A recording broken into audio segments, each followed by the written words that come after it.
What's up, y'all? This is John, and Mike is joining me again tonight for another episode of the Nothing Finer podcast, but not just another episode. This is episode 50. If you would have asked me, Mike's throwing up gang signs on the other side. If you'd asked me when we started this thing in July if we would still be doing 50 episodes, I would have said no way. But it's thanks to you guys and everybody that talks to us and interacts on social media that we are still here doing this thing. But tonight we're going to talk about a few dogs doing some big things, somewhat behind the scenes in the sporting world. A few teams that have the potential, and emphasis on potential, to be better than they were this past season, and do a little bit of catch up on some spring sports.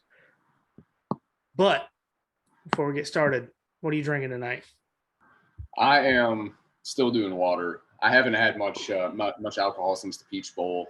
That it kind of soured me for a little bit. I drank enough to last me until like April. So trying to at least until St. Patrick's Day. Yeah. Oh yeah. So I got a couple more weeks. I should be drinking water because I'm going to the gym every day training for that 4x4x48 thing I'm doing. Which, if I haven't brought it up in the last couple of episodes, I'm doing a fundraiser for it's called Team Savannah for Vets. They help homeless veterans, disabled veterans, all kinds of stuff like that with housing, sometimes financial support. There's group outings.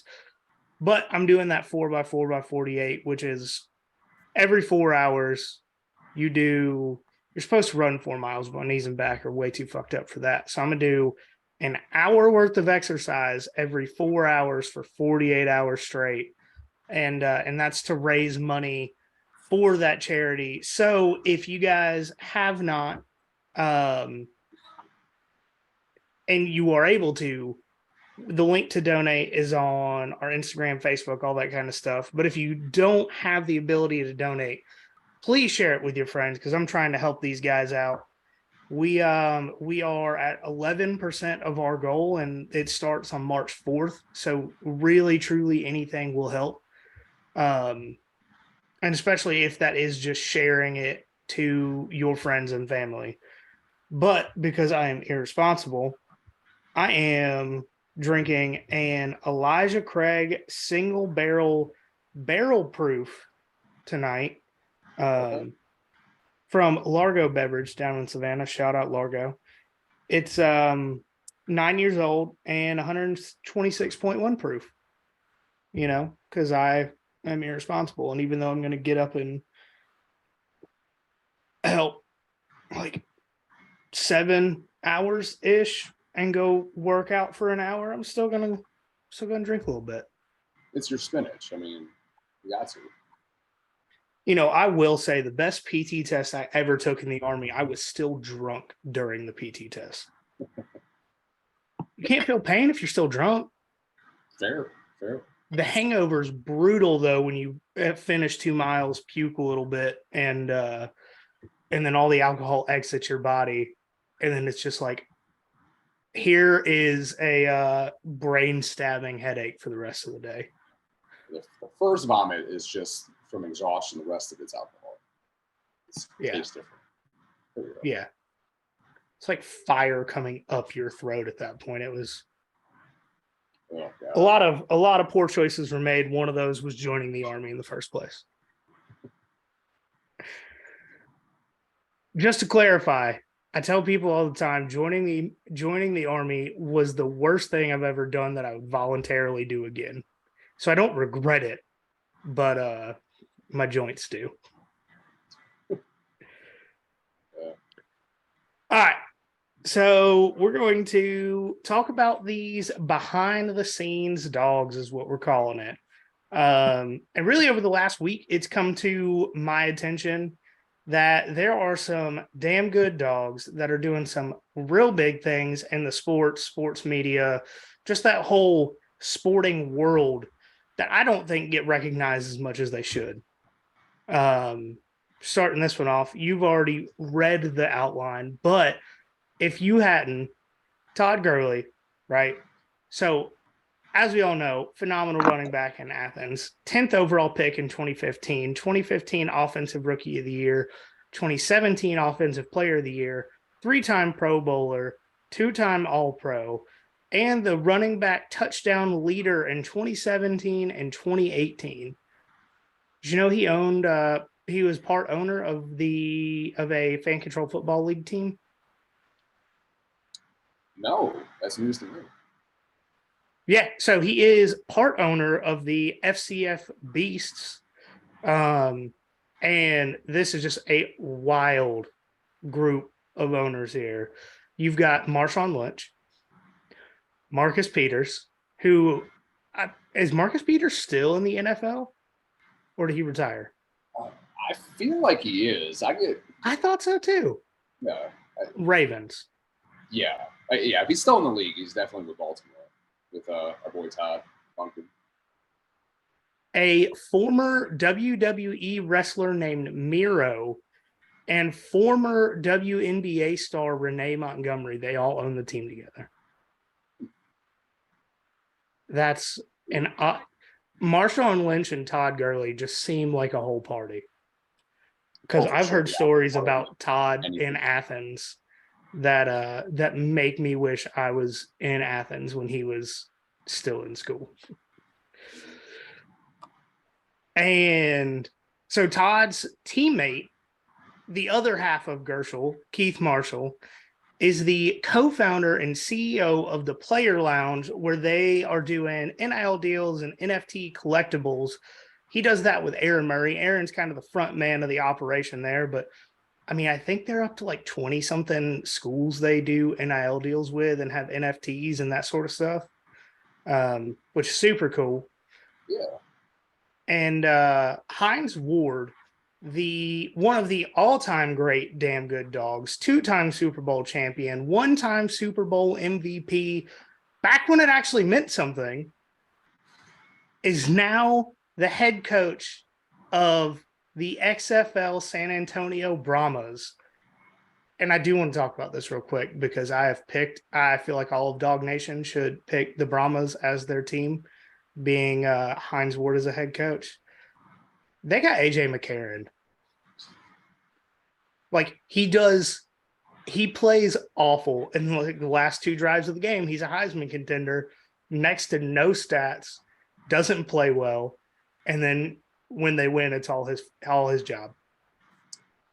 Yeah, I went back and watched the last few minutes of it. I recorded the game just like I was gonna go back and watch if it was compelling, but like when you guys were talking about it in the group chat, I don't hate the rules for it. I mean, obviously they scored a touchdown, they get within 3, and then instead of doing an onside kick, they have to convert a 4th and 15, which they did, and then he ended up scoring another touchdown in the last few seconds for the win. So I mean, about as compelling of an ending as you can ask for in this opening weekend. Yeah, no, I really enjoy the game, and I also like how after a touchdown you can do a 1, 2, or 3-point conversion.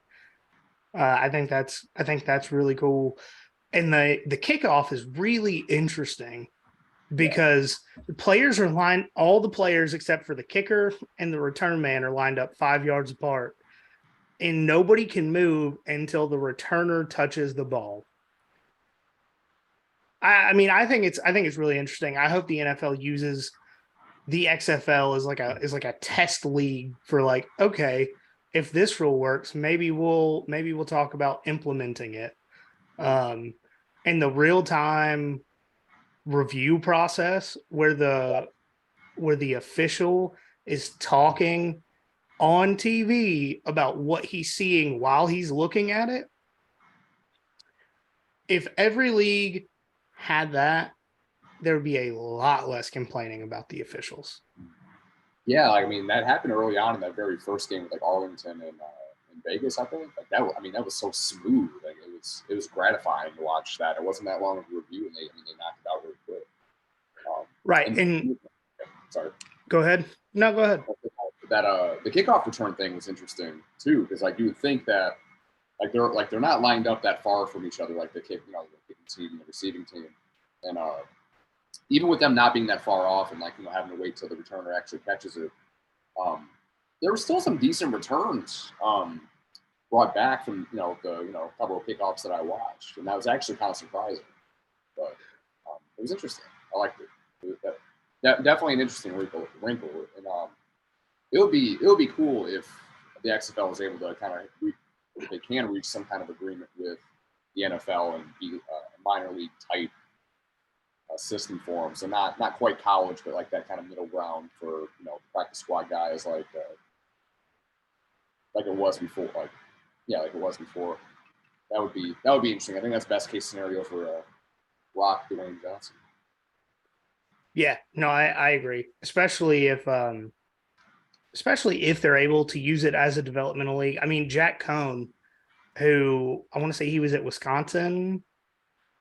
It sounds right, yeah. One of those Big Ten teams that doesn't know what offense is. He played really well. Mm-hmm. And it's like, man, if you'd have gone to a team that actually knew how to spell offense, you'd have been all right. And the guy, I watched like the first half of that, like I was saying, that Arlington game, like the quarterback that I think Arlington had was like Luis Perez. Like I think he played with not even like a NCAA team; it was like an NIAA team, I think. Yeah, college. No, he was slinging it all over the place too. He was balling. I was surprised. He had Martavius Bryant or whatever, and he had some guys in that team. And Cam Akers is on the San Antonio team. Vic Beasley is out there too. fucking Vic Beasley going from 15 sacks in 3 or 4 years ago to being in the fucking XFL. Good for him. Vic Beasley, first round pick to the Atlanta Falcons because they love destroying their roster with poor draft picks. Yep. Didn't he also go on a social media rant when they decided not to pick up his option year on his contract? Yeah, and I think he did something to like sabotage himself. I think he went to Tennessee for a year after, and then he did something to where he was basically unemployable or whatever it ended up being. I'd have to look at it, but he basically just acted his way out of the league. You know what? I hope him the best. I really do. I like to make fun of people, but I really hope that he can figure it out and get his way back to the NFL because when he was good, he was great. Yeah, he was. He was fun to watch that 1 year. All right, before we get to this next segment, and this was not planned, shout out to Mike over there wearing his t-shirt he got from our website using our koozie. He's got his McConkey on his donkey shirt on. Y'all can see that. Got the trophies up there. Well, up there. Logo there. McConkey on his donkey. Yeah. On the back, the actual call itself. Beautiful, man. And then you got the koozie there. Of course. Show the bottom of the koozie. That's my favorite part. One more. So the bottom of the koozie, for those of you that are listening, it says one more, but one is spelled WON. And so it's like a triple entendre because they won more games than everybody else this past season, right? Well, I guess it's a double instead of a triple. And then when you turn your drink up, you need one more. And they won more than anybody else the last 2 years. I mean, I don't know. How many entendres can you put on the bottom of a koozie? That was my favorite part. When I found out you could put stuff on the bottom of them when I designed it, I was like, oh, yeah, absolutely. Doing that. All right. So for this, we're calling it the Puncher's Chance teams.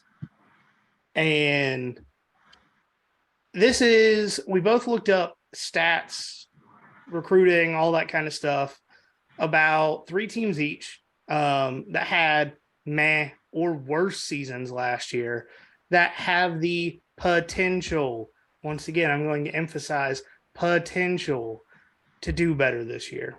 And we are not by any stretch of the imagination saying that these teams will be better, but just that they could improve from last season to this season by a few games to a significant improvement. And it was not planned out, but all of my teams are SEC teams. So oops on my part. I wanted to do some other teams, but the more I looked into it, the more I got talked out of them being much better than they were last year. All right.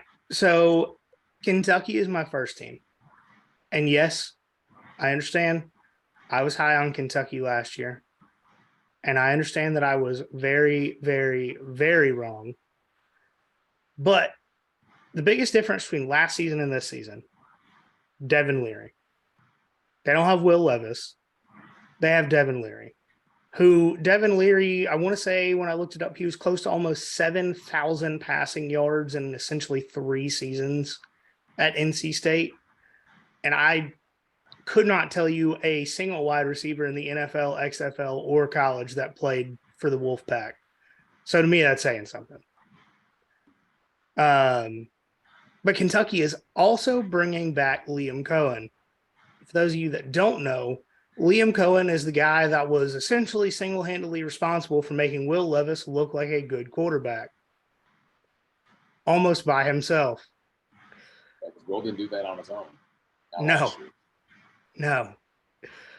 Liam Cohen's offense was the best offense in recent memory in Kentucky, and that is all of Bob Stoops' tenure, coach before him, probably the coach before him, all the way back to like the Tim Couch and Hefty Lefty days. The 2021 Kentucky offense was significantly better than everything else. Here's the downside, and here's what made me question it a little bit. Kentucky is 73rd in the country in Bill Connolly's stat for returning production. But of that 63% of the 71%, or no, 71% of the 63% is on the offensive side of the ball. And that is a big deal because Kentucky's defense last year was not the problem. I mean, we all remember what they did to Georgia's offense. They slowed down everybody last year, with the exception of Tennessee when they were fully healthy. So defense, not the issue. I have very few questions about the defense. It was the offense. And they've got they started 2 freshman wide receivers last year that balled out, Dane Key and Barryon Brown, both really good wide receivers for them last year, both freshmen or sophomores. And the biggest question about Kentucky last season, I think what held them back from being a good team was the offensive line. They got 2 offensive line transfers this season, a 4-star from Alabama and a starter from Northern Illinois that surprisingly puts out a lot of NFL talent on the offensive line. So those are the reasons that I think Kentucky has a better chance of being 9-3, 10-2 than 7-6 like they were last season. Yeah, I could definitely. Am I wrong? See that. No, I mean I can definitely see that. Devin Leary. I mean, I totally forgot that he transferred over there because I was thinking about the quarterback that transferred to Notre Dame. That was like the big catch for Sam Hartman. Yeah, there we go. Another Wake Forest guy. You know how well they turn out when they transfer, right? Go to camp, yeah, man. Fuck around and leave. I am going to be checking Notre Dame message boards hard 2 weeks before the season. I think Jamie Newman's in the CFL now, if I'm not mistaken. I thought I saw him whenever they were playing last. I think I could be wrong, but I can see Kentucky. I can see them doing that with a competent quarterback that's not Will Levis, that's super overrated. For for Larry to do what he did at NC State, like you said, them not having any like really not name brand, but name like receivers anybody can really name off the top of their head. He did a hell of a job. So I can see that. I thought about them for a minute, but I went with a different Kentucky team when we get there. All right, guys. So my second team is Ole Miss. I know a lot of people are thinking Ole Miss was 9-4 last year. How are they supposed to get better? So here's the thing.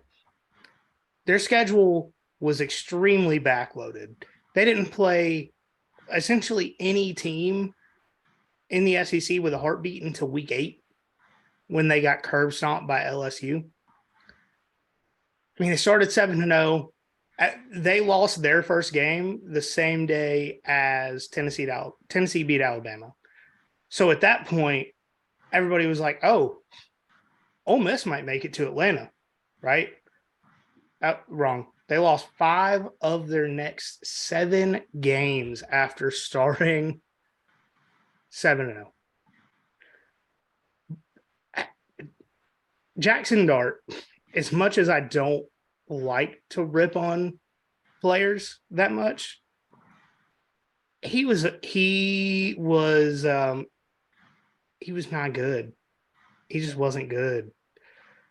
And it's hard for Jackson Dart. And I say that, I mean, he is in one of the best most quarterback friendly offenses in college football. Yes.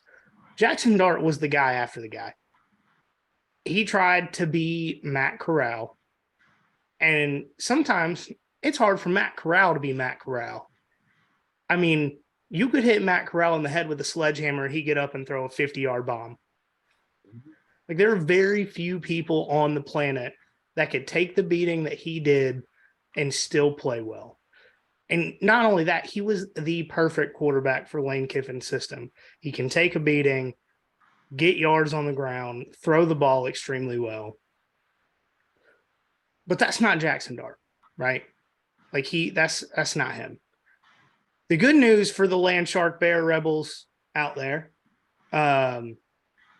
they got 2 quarterback transfers this year, Spencer Sanders and Walker Howard. They are both going to be wearing the powder blue next season. And in my opinion, I think Spencer Sanders is going to be that starter just because you don't transfer as an upperclassman unless you're told that it's your job. And if you guys have listened for any length of time, y'all know I love Spencer Sanders. Like, I'm upset that Ole Miss is going to be in Athens this year with Spencer Sanders probably at quarterback because I'm going to have to cheer against him. Like, I truly love the way he plays football, but he was able to do pretty incredible things at Oklahoma State with a significantly less talented roster. And to emphasize that, I looked up the 247 team talent composite ratings. Ole Miss is 22nd in the country, and Oklahoma State is 40th. So that is a significant difference in talent. Ole Miss has quite possibly the best returning running back in the country coming into his second season in college in Quinshad Judkins. They got Malik Heath, Michael Trigg. Both of them are coming back for the 2023 season. The question for Ole Miss since Lane Kiffin took over has been the defense, though, right? They're returning 62% of their defensive production from last season, and they have added 7 defensive players through the transfer portal this year. 7. And a lot of them were 4-star guys coming out of high school, a lot on the defensive line, a lot on the back in the defensive backfield. I think Ole Miss's defense is going to be improved enough for Ole Miss.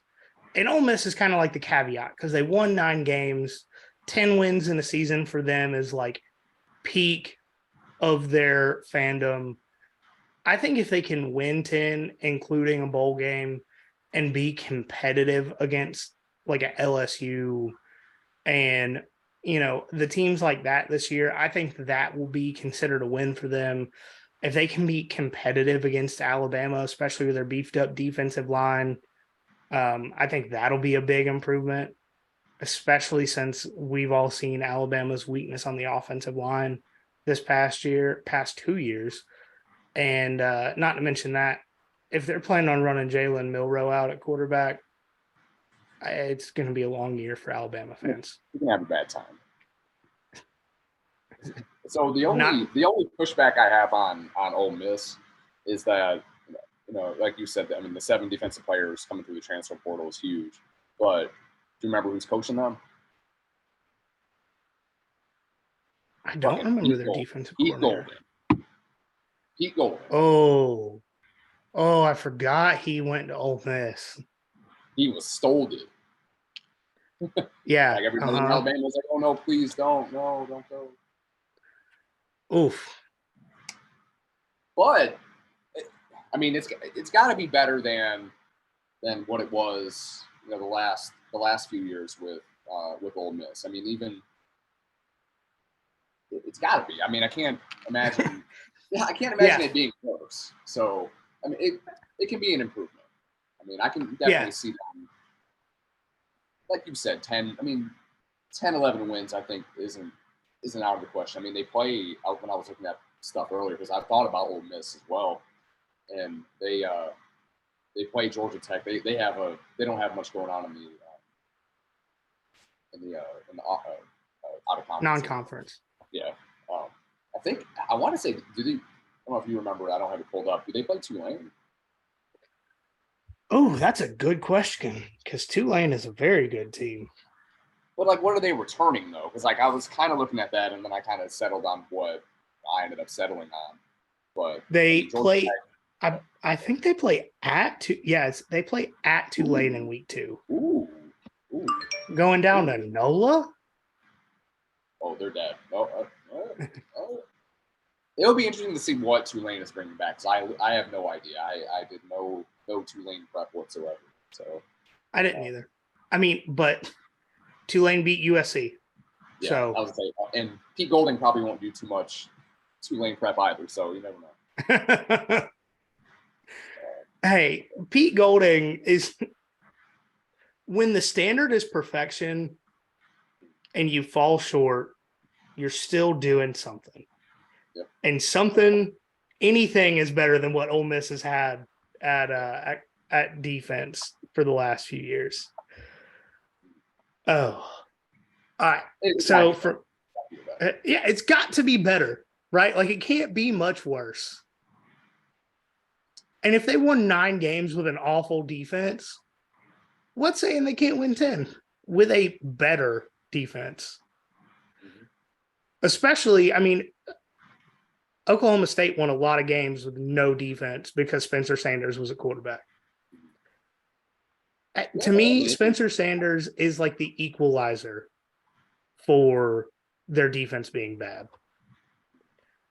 And it's possible that I'm way too high on Spencer Sanders, but I hope not, except for that game in Athens. All right. So last of my teams, and probably least, just going to throw it out there, Texas A&M. And the Aggies were finally able to stop the 8-4 jokes this past year. But all they did is turn that on its head and go 4-8 with the high point of their season was beating LSU.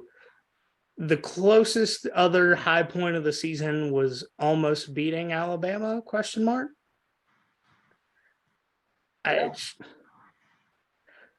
There's a lot of teams that's high point is almost beating Alabama, but it's still, for what you paid for that recruiting class, to go 8-4 is fairly embarrassing. Big time. All right, so a big reason that I think Texas A&M can be better this year is because they're not running Jimbo's offense anymore. And that is 100% a dig at Jimbo Fisher and his offense. When you have to flip through a Cheesecake Factory menu to find the play you want to call, you're not doing it right. Especially when you're running out 3 true freshmen on offense. Very talented true freshmen, but if you're running out 3 true freshmen on offense and you got to flip to page 6 of your playbook, it's your fault. It's 100% your fault. It's definitely opposite of them, like, God rest his soul, Mike Leach showing you what he only had, 6 plays, but he had, a shit ton of variations and different things he can do off of those 6 plays. It's the opposite. And the other thing about Jimbo, that motherfucker talks way too fast for where he's from. Not only does he have a shit ton of plays, you can't understand half of what he's saying. So, because he's doing it way too quick. Yeah, no, if we ever get a negative comment about the podcast and they're saying they can't understand what we're saying or anything like that, I just listen to a Jimbo Fisher press conference and think, I'm not so bad. He throws out so many words and he's just hoping that something sticks. And some of the words I'm not convinced he knows what they mean. No. Especially I'm truly not convinced. When he was doing the commentary for the Georgia and Bama national championship 2 years ago or last year or whatever, it was just so quick.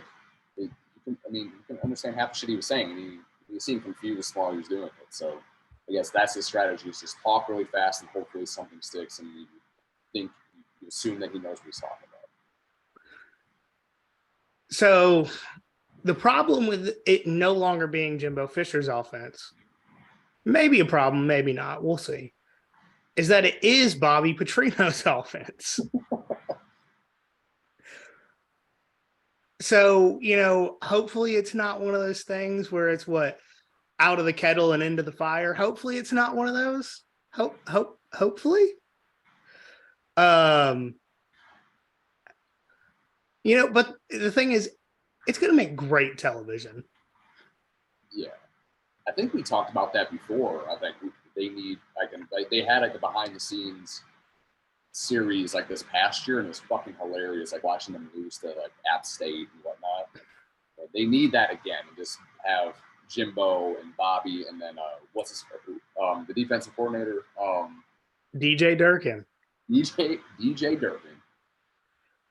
Yeah, literally my next sentence is, if those two can manage to get through the season without killing each other, or DJ Durkin accidentally killing them, manslaughtering somebody on the team, they could be better, And I'm gonna be 100% honest with you guys.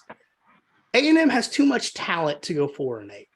They really do, and that's kind of the driving factor of why I think A&M can do better. They're 7th in the country in returning production at 80%. 80% of their production from last season, not their team, their production. I know a lot of people are confused by that, considering all the transfers. The guys that transferred weren't starters, outside of Smoke Bowie on the defense. They lost a couple offensive guys to the draft, but everyone else that left was a backup. 80%. They got to do better than 4-8, right? They got to. Their schedule, I don't know what to make of it yet, because obviously we still have a whole nother transfer period after spring ball. But they do have to go to Miami, and who knows what the fuck's going on with them, because they just fired their offensive coordinator that won the Broyles Award a year ago. Michigan man. Yeah, homeboy got mad because during that whole the first time Harbaugh flirted with the NFL, they didn't guarantee him that he would be the coach if he had left. So he got in his feelings and dipped, which the offense looked even better without him there. So deuces. But at Miami, they have Alabama at home. They have to go to Knoxville the week after Alabama, which I was just looking at that. That's tough. That's just, and then they finished the year at LSU. So I think they can be better for sure. I mean, at least 6 wins. I can't imagine if it's less than 6 wins the following offseason or like that whole lead up to it will be probably more fun than the actual shit they put on the field. Yeah, no, I think a minimum of 7 wins because there's a couple toss-up games here and there. I think a minimum of 7 wins. And especially they're bringing back Connor Wegman, which if they would have started him from week 1, they may not have lost 8 games this past season. Let's just be honest. And Anaya Smith has been in college longer than Stetson Bennett and somehow found another year of eligibility.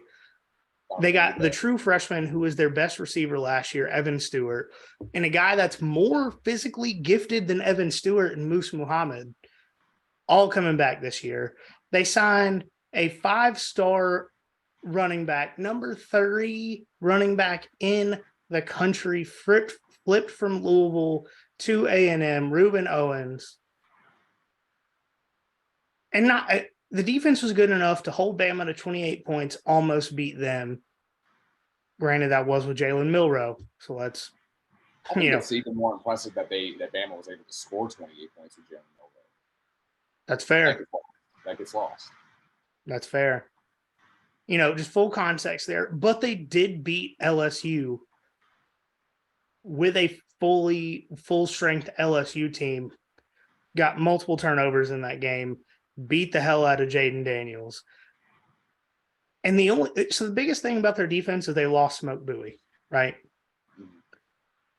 But he wasn't a full year starter. So, I mean, do I think A&M is going to win the West? No. Do I think they're going to be second in the West? Probably not.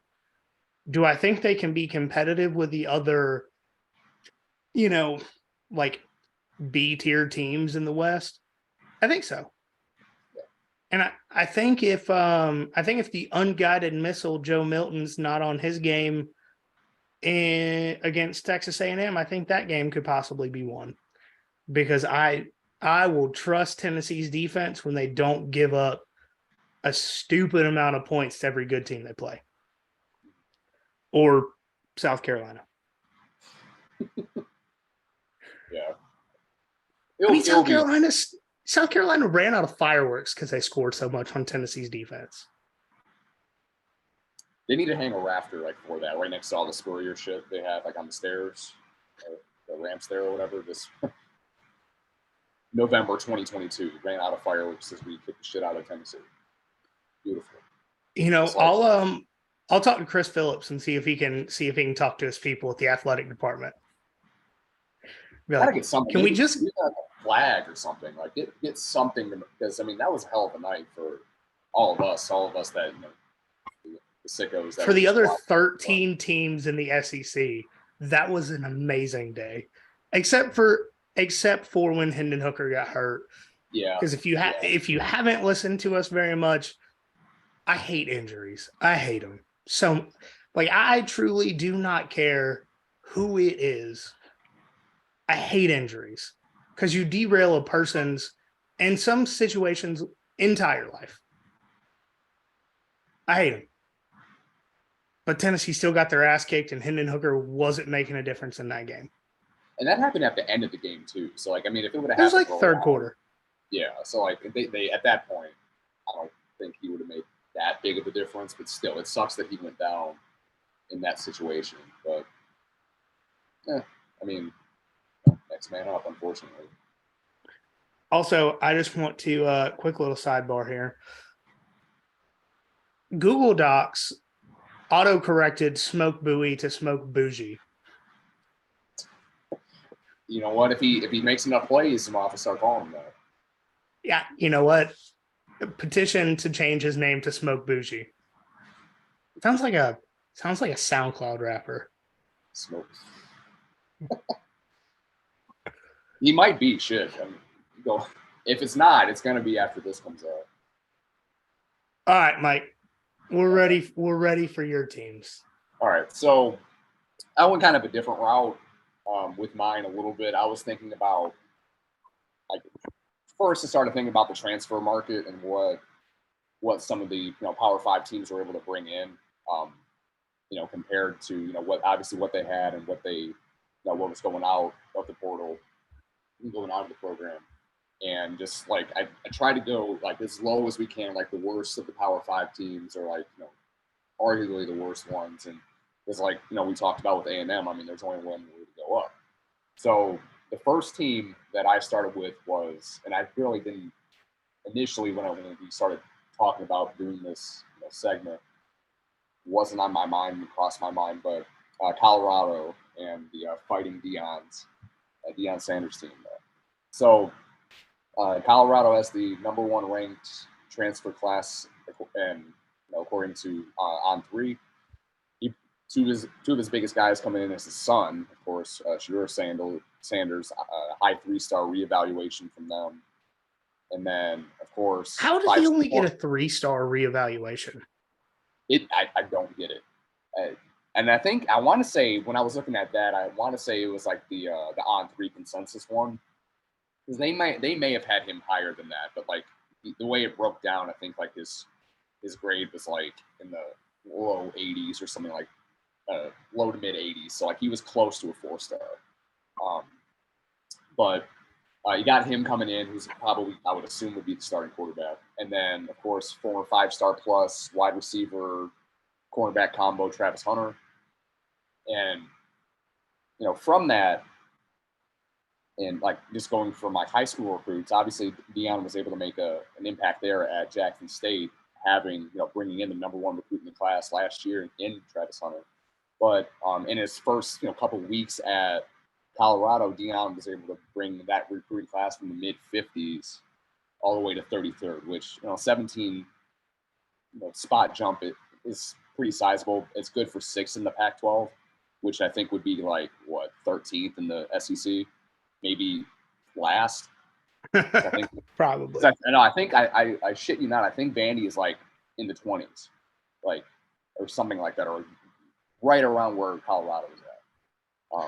But so I do want to stop you real quick. Oh, yeah. 247 has Shedeur Sanders as a 4-star in their composite. Okay. So I'm not trying to say you're wrong. I just it shocked me, and I had to check it. Did it say like what his score was for? Because I don't know where the cutoff is for like.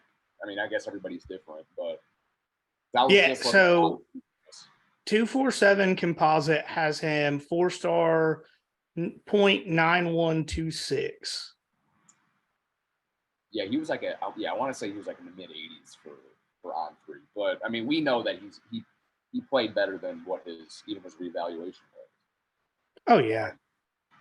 But so like we were talking about with your stuff, schedule wise, they have a pretty brutal schedule, all things considered. Keep in mind that this team won one single game last year, so literally all they can go and do is go up, right? Well, they could go down one. Yeah, if it just totally explodes and just blows up in Deion's face, maybe. But I mean, the amount of talent. We are on Colorado checkbook watch because they still don't have the money to fulfill his contract. Are you serious? Oh yeah, when they hired him, they didn't have the money to pay him. Their president said something about the boosters will open their checkbooks when they find out we hired Deion. Bought him Deion pulls a Jamie Newman 2 weeks before the season. They still haven't paid him, and he dips. It's like shit hasn't direct deposit hasn't cleared yet. Bye. So anyway, with their schedule, like I said, their schedule is pretty brutal. They start week 1 at TCU. They have to go to Fort Worth for that, which, who knows what you're getting with TCU after, the beatdown in the national championship game. But I can't imagine them taking like a sizable step back after, what we saw. I mean, they lost their offensive coordinator to Clemson. Mm-hmm. It could happen. I mean, they still have Sonny Dykes as a head coach. Yeah, they'll be fine. Now, are they national championship caliber? Probably not. But again, I mean, they neither is weren't last Colorado. year either, but No, no, no. Thank you, USC, for blowing against Utah twice. But so started at TCU. Week 2, they're at home against Nebraska, which I'll talk more about in a minute. Week 4 at Oregon. Week 5 at home against USC. Overall, I think their floor is 6 wins. Like I can't imagine that with the talent that Deion was able to bring into the transfer portal and some recruits, and not that freshmen are going to play all that much, hopefully not, but the talent that he brought in, the volatility of Pac-12 football, you don't know what you're getting for half of the league. I do think they're going to go bowling at a minimum. And I also fully expected for Deion to get more transfers after, or during the April transfer portal period after spring ball, and I think he can work wonders after he actually has more time to establish himself in Boulder. And like I was saying initially, I started off unimpressed with the hire because he was dominating HBCU football, which while entertaining and all that, it's not at the Power 5 level. And I don't think anybody's going to argue that. But like I said, half of the game is talent acquisition, and Deion's been killing it his first 2 months in Boulder, and then obviously at Jackson State when he was there for the time that he was there. Like I was saying, there's nowhere to go but up for a team that went 1-11 last year, and it's pretty much uncompetitive this entire decade. And realistically, they've been an afterthought since the early to mid '90s when Cordell Stewart, chucked up that Hail Mary in Ann Arbor and ruined that Michigan team's dreams. And on their way to a national title, split with Georgia Tech that year.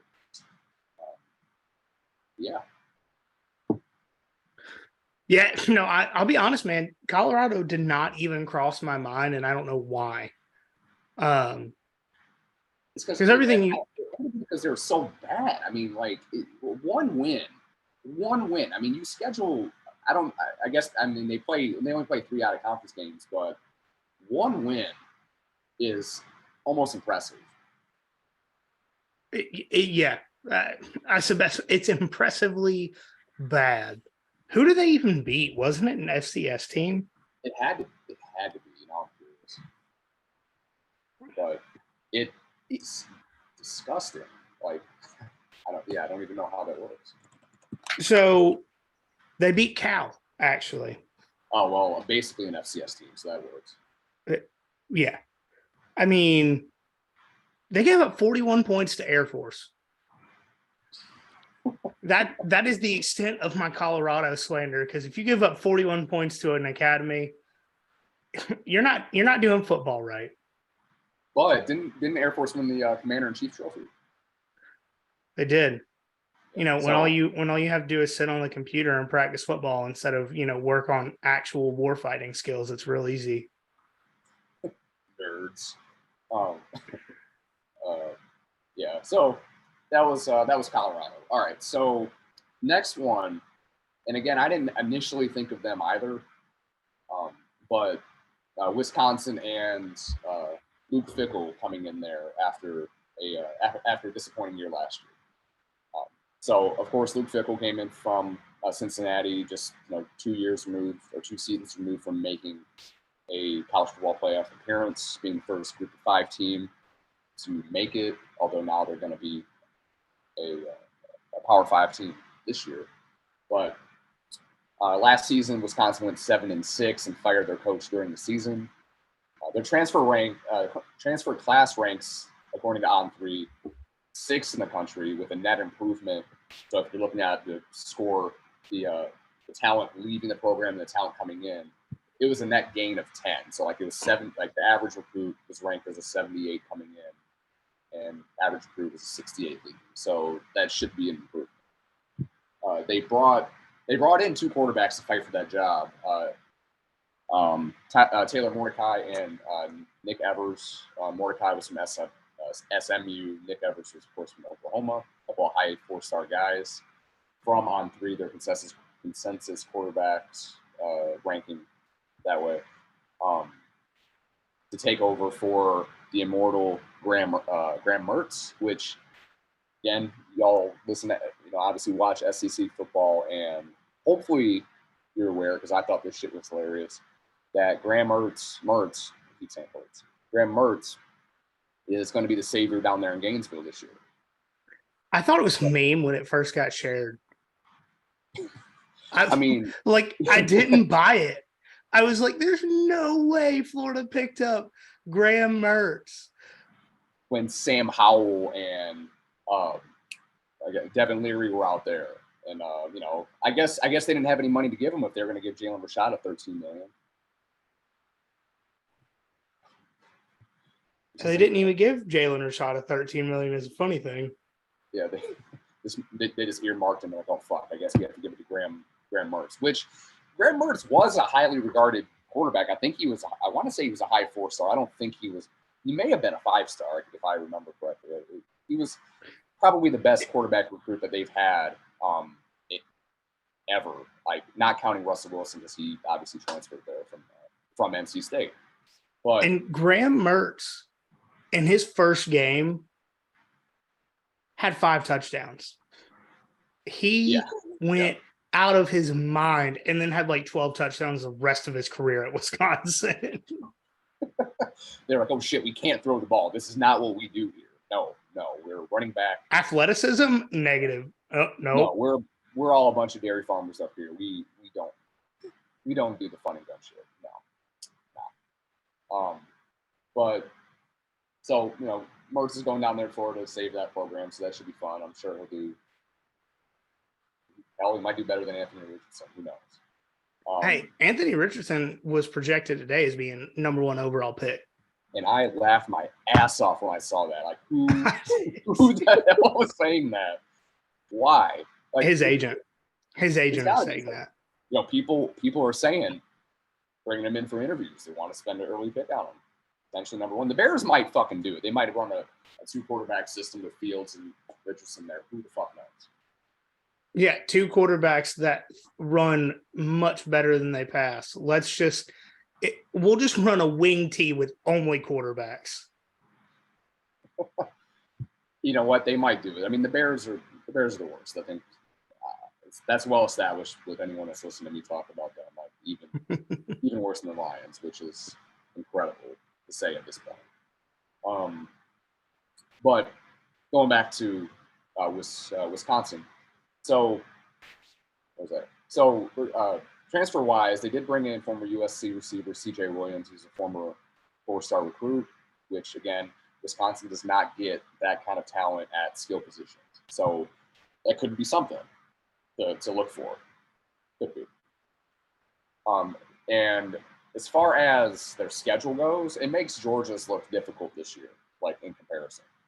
The only game that Wisconsin probably will be underdog in is at home against Ohio State in late October 28th.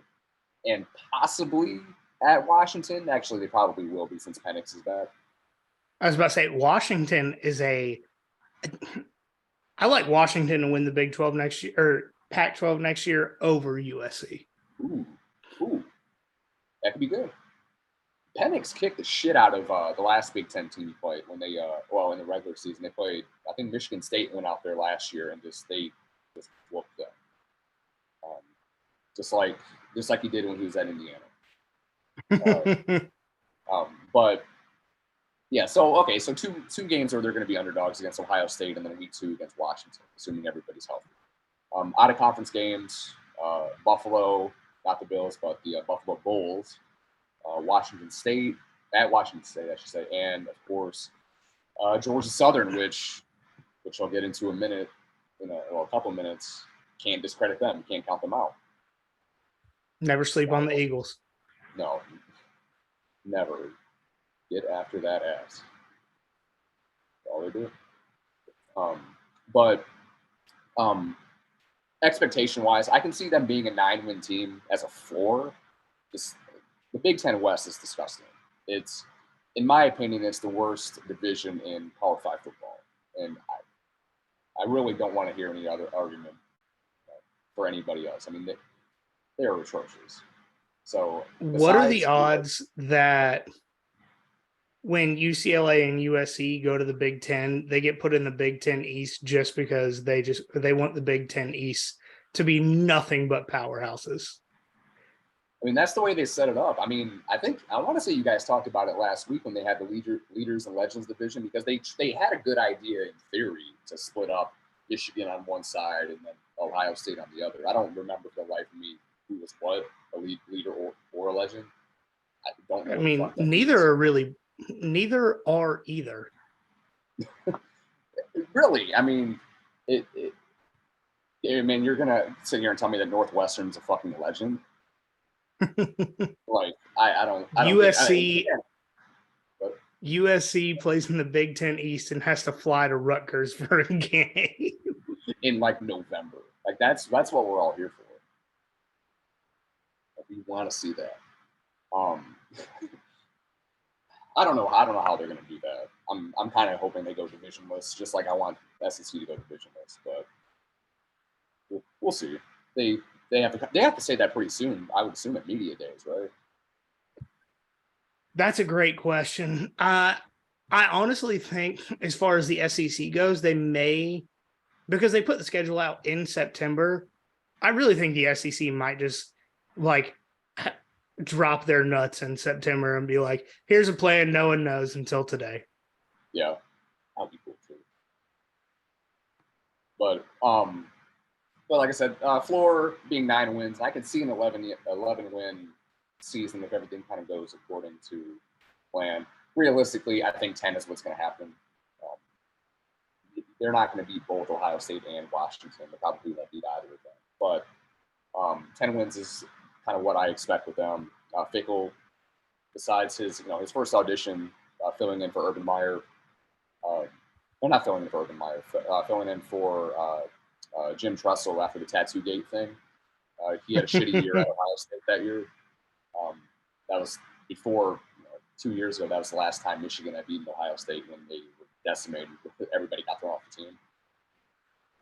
But he didn't do so hot in that position. But obviously he's grown, he's matured. I mean, that was over 10 years ago. But I think that he can do it. Just being again 2 years removed from being in the playoff with Cincinnati of all teams. Yeah, no, I also thought about Wisconsin until you said you wanted to talk about them. Mm-hmm. The question for me is, can the quarterbacks figure it out before they go out to Washington? Yeah, 1 week. Yeah. And Taylor Mordecai is a phenomenal quarterback. I thought he did really well at SMU. If I were making the odds, I would put him slightly ahead of Nick Evers to win that starting job. But it all depends on the skill talent they have, because Wisconsin's got offensive line, they got defense, they're set on that. But I think their skill talent is really going to be the deciding factor. It will be interesting to see because they outside of running back, I mean they've never recruited top tier quarterbacks. Of course, I mean this is probably the best quarterback room they've ever had. Yeah. And receiver wise, I mean they haven't thrown until Graham Mertz had that nice game a couple years ago. Like they never threw the ball, so it will be interesting to see. It's going to be a radical change, and it will be interesting to see if the dairy farmers out there will be on board with it to see how radically different it could be. I'm thinking they will. I think they'll be fine with it. They want to see modern football by all accounts, so it'll be interesting. I'm really interested to know if Wisconsin knew the forward pass was legal. It's God, they did so well with the running backs, though, like Ron Dane and obviously Melvin Gordon. Jonathan Taylor. Yeah, sure. I mean, besides for Georgia, I mean, they have a good argument for RBU. Yeah, no, absolutely. I'd still say Georgia, of course, obviously, but they got a good argument, a strong argument. Um, Now is time for your hardest argument. Like I had my hardest argument at the end. so this is another one. Like it was last minute. Like the ones that like going into this, I thought about Georgia Tech for a minute because how strong they finished last year. That I could put in this spot, and I thought about Ole Miss, like we talked about, like you talked about before. But I'm going with Nebraska and Matt Rule. And again, initially, on the surface, like Matt Rule he's a program builder, right? He doesn't necessarily win right away. Like he struggled at first at Temple, he struggled at first, and like some of the worst conditions or situation that you can think of when he took over at Baylor a few years ago. But I think that he'll be able to turn it around fairly quickly. So the Huskers, they finished last season 4-8 and fired Scott Frost after he lost to your Georgia Southern Eagles at home. And that was a phenomenal game to watch. It was. I was listening to that on our way back from the Sanford game that we saw each other at. And I was online at Taco Bell when it happened, and like the local radio broadcast was going ape shit. Like that was fun. Like I was cheering. I was fist fighting and all that. I was happy for him. We were at I may have said this on the show right after it happened. We were at one of our friends' houses in Athens. She's actually in the doctoral program for neurological sciences at Georgia. Yeah, super smart. I don't understand half the words that come out of her mouth, but her and her boyfriend also, they both went to Georgia Southern. So we were in Athens at their house drinking. I think we were playing cards or something, and it went nuts when Georgia Southern beat Nebraska. That was awesome. And it was a fun game too. I mean, that was a high-scoring affair. Like, I mean, Georgia Southern just started passing the ball, doing forward passes like 3 weeks prior. Yeah, no, that when I'm doing my 4x4x48, I will rewatch that game. Mm-hmm. Yeah, it was fun. I think I ended up recording that just because I thought, wouldn't it be funny if Georgia Southern pulled it off? And it was. It was. It was very fun. But like I was saying, so they lost to Georgia Southern at home, and Scott Frost was subsequently fired. Like I said, Georgia Southern, who had only been running a modern offense for approximately 3 weeks before that game, got him. So with Nebraska, the cover wasn't exactly bare, especially in the Big Ten West. The previous 4 cycles averaged 26 best in the country, which again is not going to win you national championships. It's not going to get you, like realistic conversation to be like a Big Ten threat, especially again how the divisions are set up now.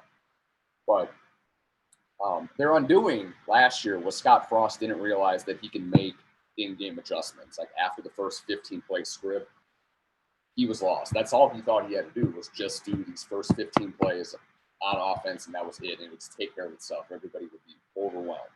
Turns out that's not how football works. But it was always so funny, like listening to him talk about, like, oh, we weren't prepared for that. It's like, what the fuck are you talking about? You weren't prepared for? Like, this is literally your job. You're the highest paid person in Nebraska. Like, what do you mean? Right. It's a surprise that he lasts as long as he did.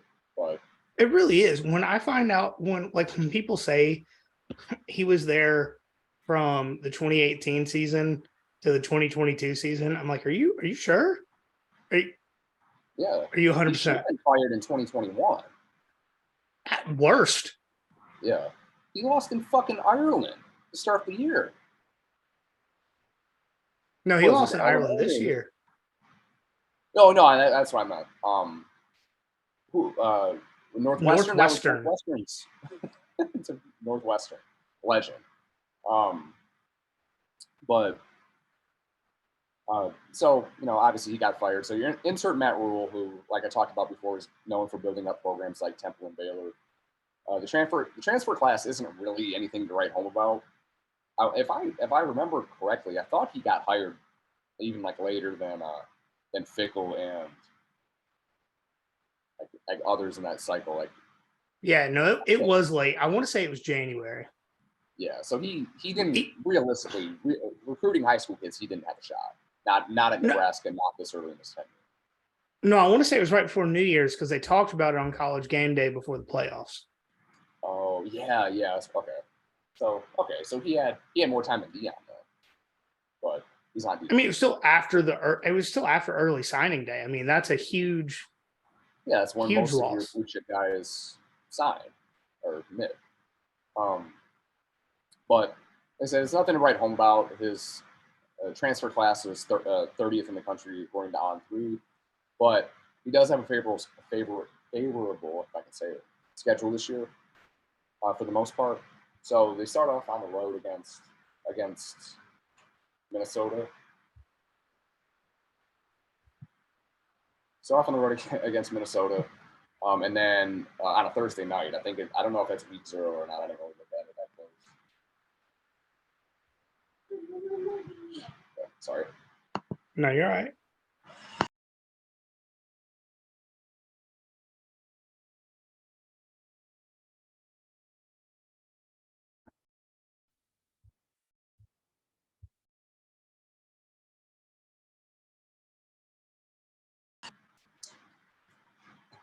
All right, I'm back.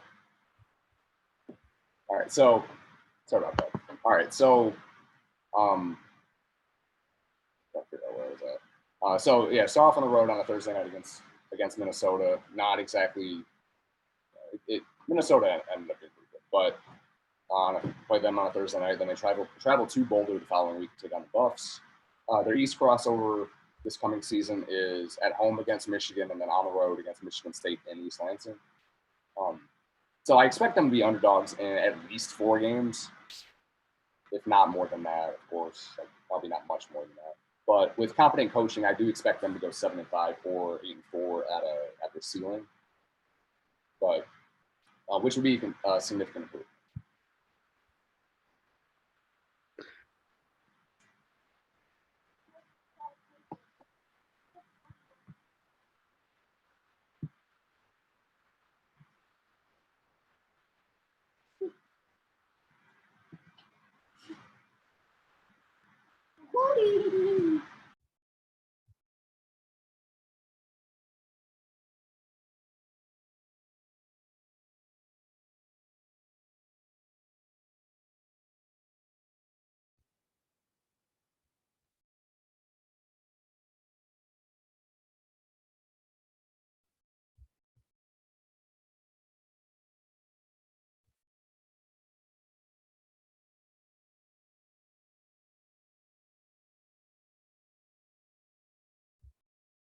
Sorry. All right.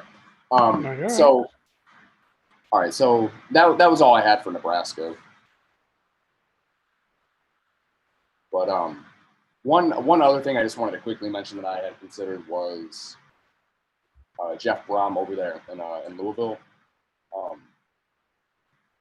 Initially, I thought that they had Malik Cunningham coming back when I first started looking at it, and it turned out he had declared. So kind of threw that out overall. But Jeff Brom, being the former coach at Purdue, and was able to do some things with his offense. I mean, that he was kind of that candidate for a while, like with that high-powered offense, and for as exciting as he was at Purdue, like it was interesting. It was like you can't be interesting at Purdue unless you have Drew Brees. But they were able to bring in a decent amount of transfer talent. Like I talked about before, the average ranking going out of transfers is a 64.52.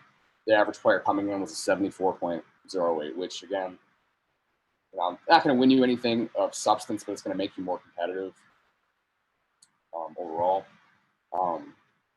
But their big get for them was Jeremy Trash. I don't think that's what his name is. But, I don't think that's his name.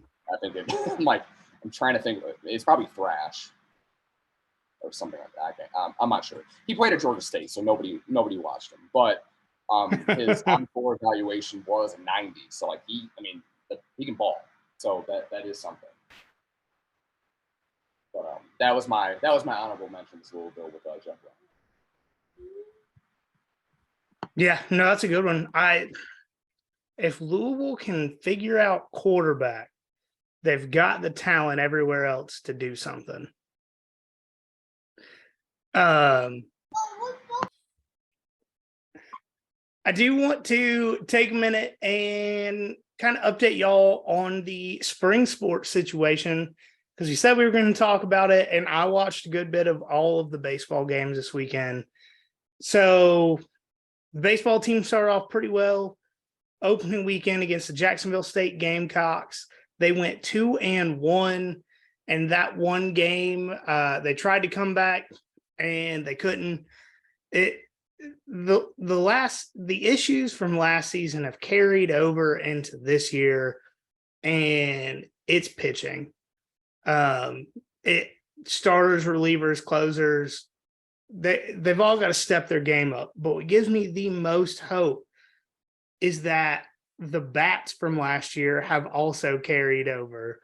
I mean, Georgia scored 9-10 runs a few times this weekend, and the pitchers are, I would say they're like 80-85% of the way to being very good.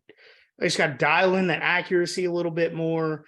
I mean, Jaden Woods was a great bullpen guy last year, and if he can dial in his accuracy and improve on some of his breaking balls, he will be that Friday starter like he was last week, but he'll be able to take that spot in an elite way. But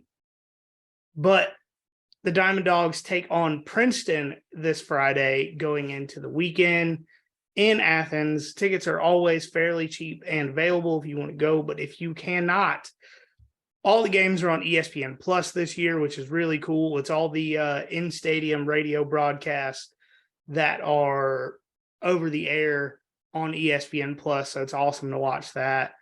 And the softball team dropped 2 this weekend to number 17 Stanford, one of those in extra innings, and then 1 to Charlotte. And their overall record is 7-3 now. And the Lady Diamond Dogs take on Clemson on Tuesday. And if you have ESPN Plus, you can watch that game there. And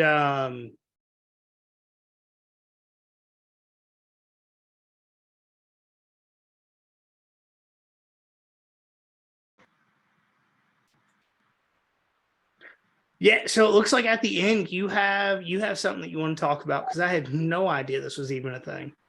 Yeah, I just at the very last minute, like as you know, we were about to come on, I saw on our local news here that tomorrow in the Georgia General Assembly, there's 3 different bills or proposition or ideas that's going to be floated out there for sports gambling.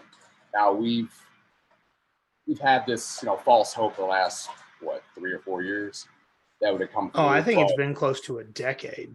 Yeah, because at one point they were talking about starting to build casinos around Georgia.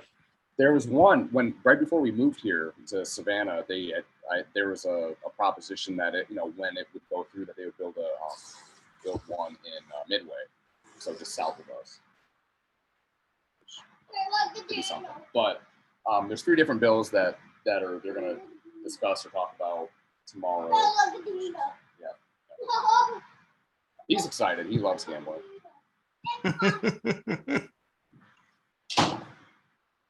So, but that's it. I just thought that was newsworthy, so we don't have to do offshore stuff anymore. Hopefully, fingers crossed.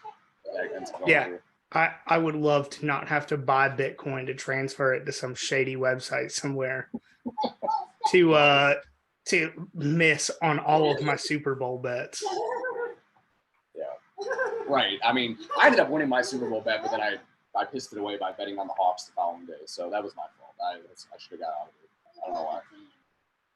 I wish the website I would use would put Georgia baseball games on there, because they only do it looks like they only do either like Power 5 games or in conference games right now, and that kind of sucks. Yeah. All right, guys. We talk about it each and every week. Instagram is at nothing.finer.pod. Twitter is at finerpod. Facebook group, just search us on Facebook. You'll find the group there. YouTube, same thing. Make sure it's got our logo on YouTube. Website is nothingfinerpod.com.